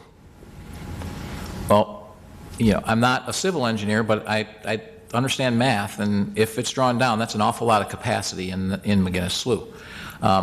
And I talked to Cook County Forest Preserves. They would actually like to draw that slough down. So they started drawing the slough down around September 7th or 8th. If you go back to that time frame, we actually got about a 5-inch rain right after they drew it down. They had drawn it down about 4 or 5 inches, and you had no flooding. Unfortunately, 3 days later, we got another rain event of 4 or 5 inches, and then in October we've had more, and it just hasn't stopped. And the culverts were actually temporarily repaired, which IDOT also allowed, which is now bringing more flow down further down towards 131st. And we know that there's a telephone pole in there. IDOT can't remove that until the water level's down. Think about your toilet, you pull something out that plugs it and everything rushes down. Well, you're going to put those crews, those people at risk, so they're not going to do that until it gets drawn down. So thank you for bringing it to our attention. You can always email me or any of the trustees, and we're going to bring it to our staff's attention to try and address it. And I hadn't received any emails this time around. And I hadn't driven over there since probably last week when it was open at that time. So, so anytime you have a problem over there, just let us know. What we came up with today, based on the new location where we're seeing the problem, is that we can pump it around that location and hopefully bring the water level down, because it's not back where the blockages were before. The problems before were further upstream. So that's where we're at. As far as clout, we're the 9th largest tax generator for the state. We're the 3rd largest tax generator for Cook County. We get nothing back. I mean, that's just reality. They divert the money elsewhere, and we are on them nonstop. This particular issue was already funded, so we didn't push for it to be, but we made it clear that this needs to be pushed forward. So when the capital bill came out, $40 billion, the Village of Orland Park got no new money. And the Southwest Conference of Mayors, at least 3 of our legislators made it their #1 priority project was the project we asked for, which was to get money for 143rd. The other thing we asked for, we said make sure that Southwest Highway, there's already money for Southwest Highway, make sure that it stays pushed forward. And so the one thing I will say, I saw the 5-year plan, and it is funded to let at the beginning of 2021, which is over a year earlier than it was before. So that's what we've been able to accomplish. But as far as getting it done any faster, when you still need all of those permits, from the Department of Natural Resources, from the Army Corps of Engineers, unfortunately that takes time, and it is an IDOT road, so we can't really mess with the road, touch the road. But the pumping around this, we determined we could do, and we will definitely keep an eye on the rains in the future and do what we can. Unfortunately, as you're aware, it's a floodplain, and the rains, and it's an area prone to flooding. So, and it's going to depend on how much. They can't even start drawing down the slough again for the spring. We're trying to get them to get it down a couple of feet for the spring. And they were monitoring it every day and releasing it at a rate that wouldn't flood anything. And unfortunately, it's full again. So we're going to work until it freezes to try and continue to draw that down. But that's not helpful for the spring, so we're worried about that as well. And with that, Greg or George, if you want to add anything that I missed. Greg. Yeah, I would just add to it that this area isn't a floodplain, so what can be done to clear the blockages and to move that water downstream will certainly reduce the amount of time that this area would be underwater, but because of its location in a floodplain, there will always be events where it will flood. But like I said, what we can do is work with IDOT, work with their drainage plans, and work with the pumping to keep that water moving downstream as rapidly as possible without creating downstream problems to reduce that amount of time. And I think the critical thing here is we know there is a project to fix the problem, and we've gotten it advanced probably as far as we can. at this point, and all we can do at this point, and we're going to continue to do, is stay on. Senator Cunningham, Senator Hurley are the two, and Representative Hurley are the two legislators in that area. And I know he made that his number one priority, and he's jumping on that continually because it is a life safety issue, and we recognize that. So, are there any other comments from the trustees on this one? Okay. Jack Craven?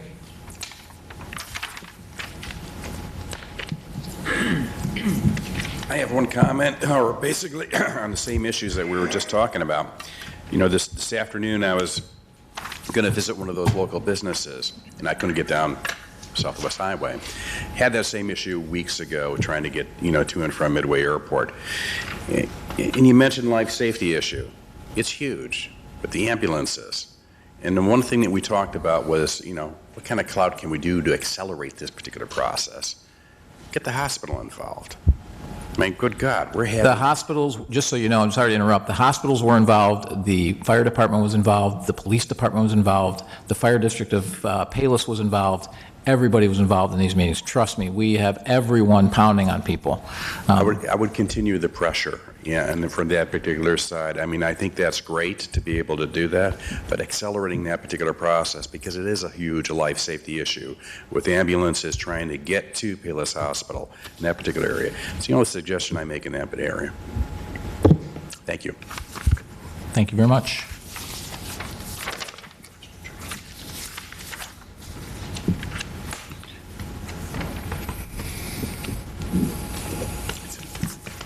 Board comments, Trustee Fenton. There's a resident that has a hand up. Did you want to acknowledge that or want me to go? Oh, Senator O'Malley. Who's not a resident? Business owner. Thank you, Mayor. Thank you, Board of Trustees. My name is Pat O'Malley. I represent Palos Country Club.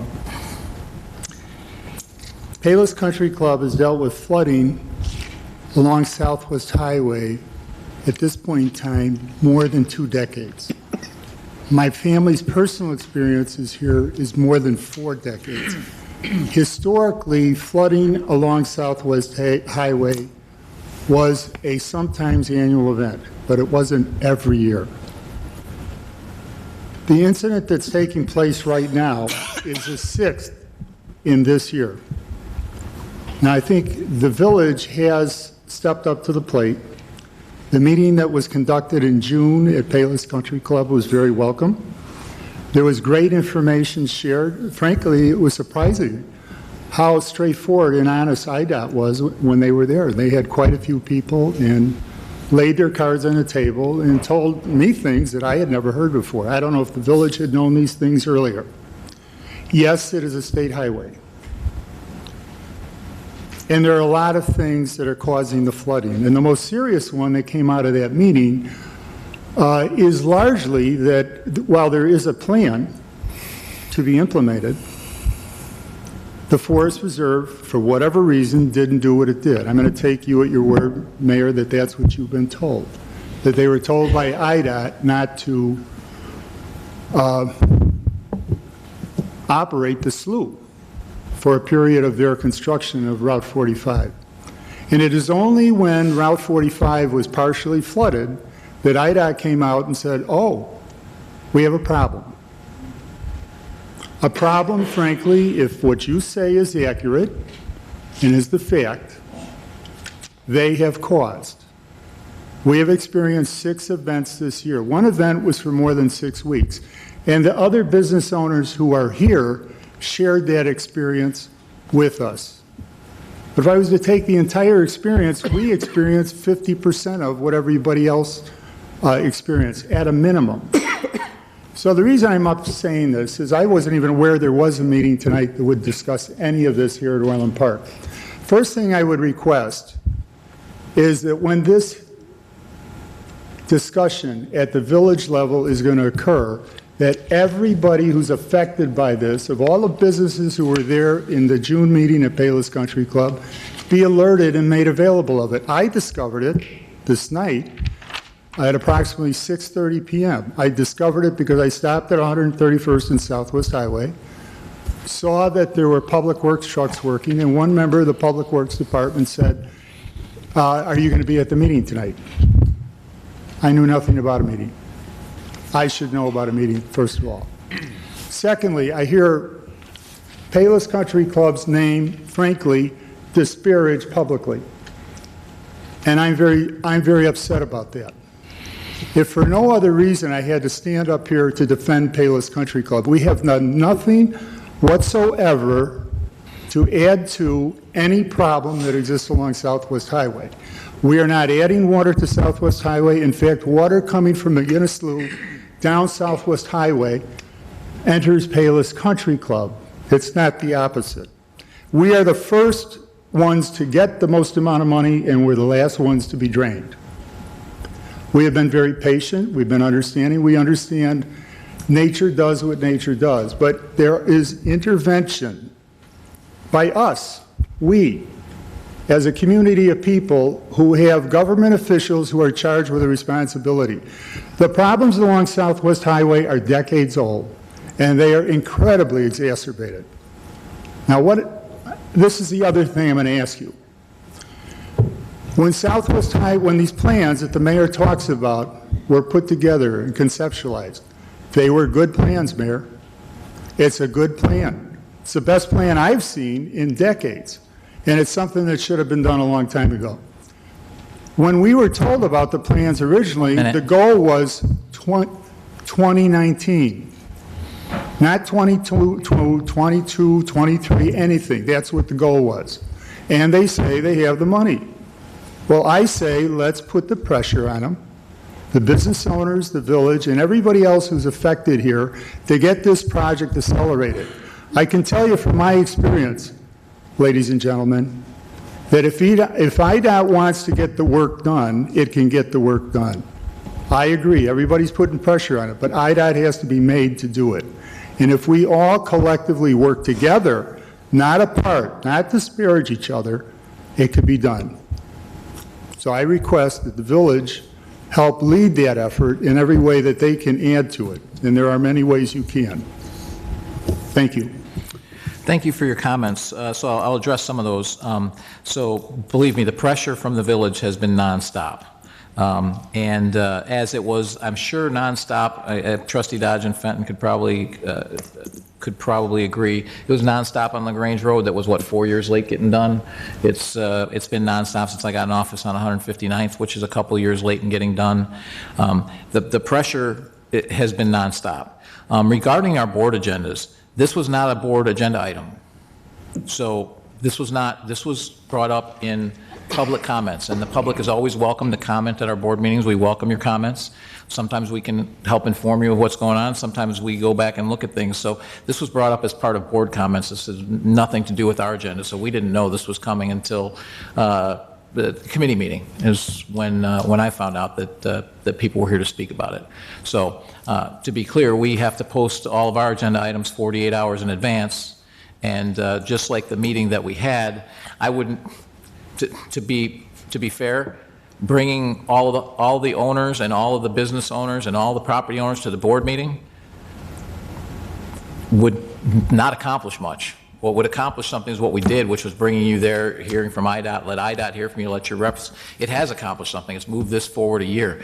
Unfortunately, Ed could probably answer this, phase twos, especially when it takes a year probably to get just to get the U.S. government and the Army Corps of Engineers to approve anything. So that's going to take some time. Ed could give you some ideas, but that's the issue right now is phase two. Yeah, these are very complicated projects with multiple jurisdictions that they have to vet. So having approval process last over multi-years is not uncommon. So that's where we're at. And once the phase two is done, IDOT has assured me as soon as that is done, they're going to let this project. So that's where we're at with it. And we will continue to put pressure on them. Believe, Senator Cunningham, Representative Hurley, we may not always agree on stuff, but we are agreeing on this, and they are doing all they can to help make this happen. Sure. I just have one simple question that piques my interest.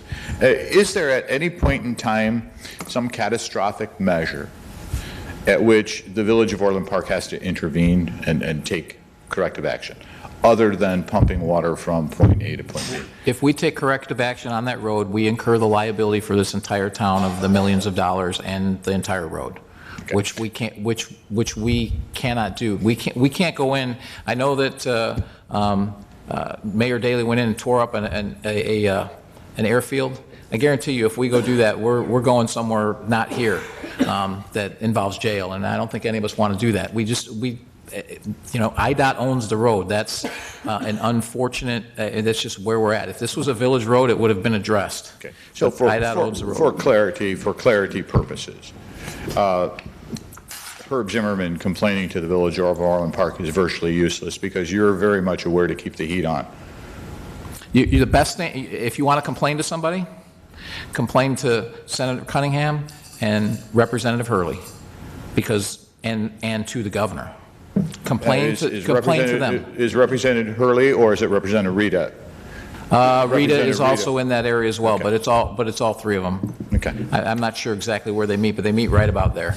So in this particular issue, so the other one would be, we're sort of on our own at this point because Emil Jones. You're applying the heat We are to applying the best heat of your ability. Constantly. But I clearly understand you as saying that there's no point in time that the Village of Orland Park will take a decisive action or corrective action. There's nothing. Correct me if I'm wrong, George, but there's really nothing we can do with a state road. Thank you. Yeah, it'd be similar to if we were having a problem on the tollway. The municipality wouldn't be able to go onto the tollway and take that corrective action. The best thing that we can do is just to keep putting that pressure on. And doing the pumping that we're doing now to try and make the problems less, and the pressure that we've put on, continue to put that on so that hopefully the slough gets drawn down so that the events are less frequent and less duration when they do happen. Thank you, Mr. President.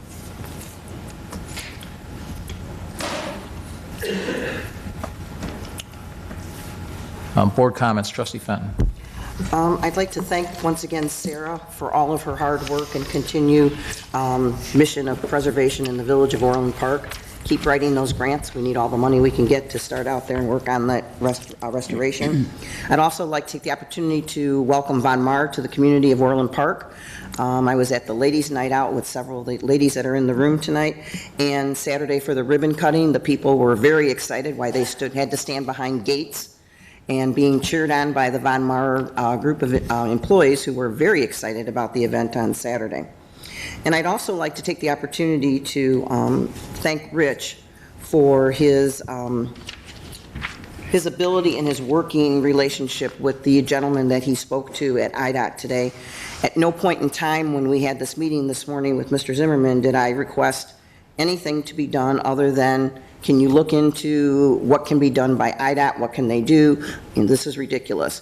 But because of his working relationship with the gentleman who is in charge of maintenance in this area, he was able to come to an agreement. We didn't violate any rules or laws by doing what we're doing, because I do understand that it's a state road. If we touch anything, we own it. We don't want to do that. We can't afford it. And it is their responsibility to get their act together. So I encourage the business owners to do as Mayor Pekow suggested, contact your legislative representatives, get on their case, because I trust you, they don't like complaints. So, but thank you, Rich, for having that relationship with your IDOT maintenance person. Trustee Dodge. Mayor Pekow, thank you. Just a couple of comments building on Kathy's statements as well. Great to see Von Mauer. It's been a long set of years, I think, since they've been discussing with the village about coming out here. It unfortunately took the collapse of the Carsons and Bonton chain to get them here. So thrilled to see them there, thrilled to see the ongoing health of the mall, because it's a critical asset. We all know that. Orland Park has a lot it owes to retail sales tax, so that's huge. And those revenues have always added to some of the assets like what we've seen here tonight that make ourselves a great community. So very pleased to see that. And then just to close this off with a bow, as far as I'm concerned, the pension eligibility question for the office of the mayor is now settled by a 4-3 vote. This was always about the eligibility, and I'll go back to some of the things that I said earlier, which is, as you saw tonight, on the heels of this discussion, we're talking about changing the rules and I think I'm paraphrasing accurately someone on this board, a future board can always change the rules. So we're not really done with the eligibility question. Thank you.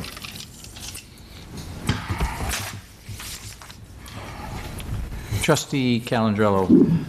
No comments. Have a great night, everyone. Trustee Healy.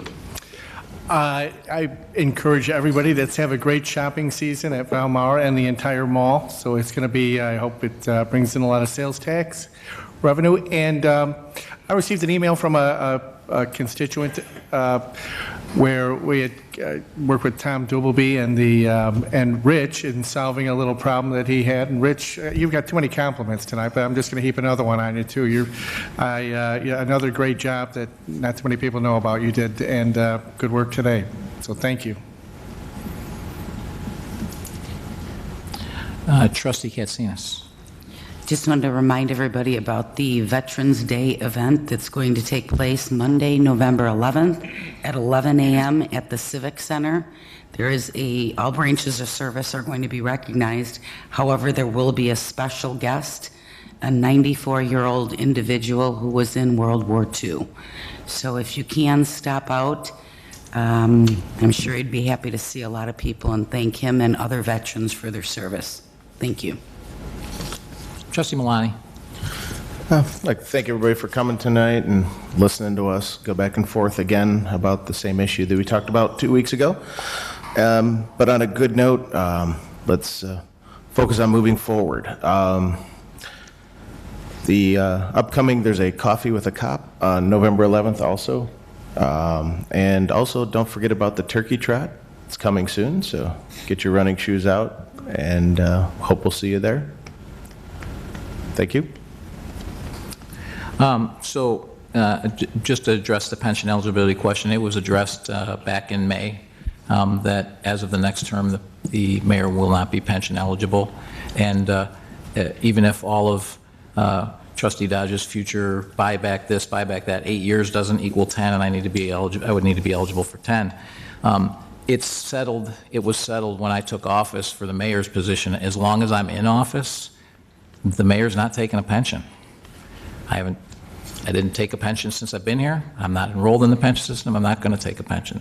So all the rest of it is moot and is a waste of breath. I would really like to congratulate Von Mauer for opening, congratulate staff, congratulate everyone for their hard work.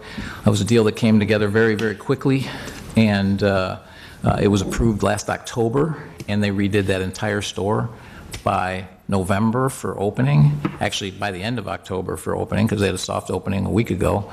And that does not happen with all of the efforts of staff, our inspectors, our building department, our village manager, interim village manager, new village manager, all making that happen so that those speed bumps were smoothed over to get them open prior to Christmas because of the impact that has on the mall and obviously on our retail tax base, which is critical. So congratulations to everybody for all of that hard work. Look forward to seeing you at the Veterans Day ceremony on Veterans Day. And with that, we'll take a motion to go into executive session.